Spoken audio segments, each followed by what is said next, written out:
8-zabur.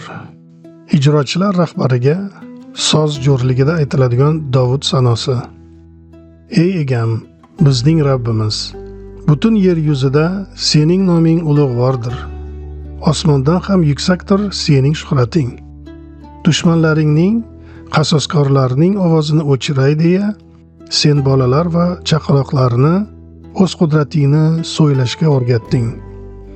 Qo'llaring ijodi bo'lgan osmoningga qaradim. O'zing joylashtirgan yulduzlar u oyga boqdim. Inson zoti nedirki, u haqda o'ylagaysan. Bandalar nedirki, sen ularni ardoqlagaysan. Sen ularni o'zingdan andak past qilding. Izzatu sharaf tojini ularga kiygizding. Jamiki yaratganing uzra ularni hukmron qilding.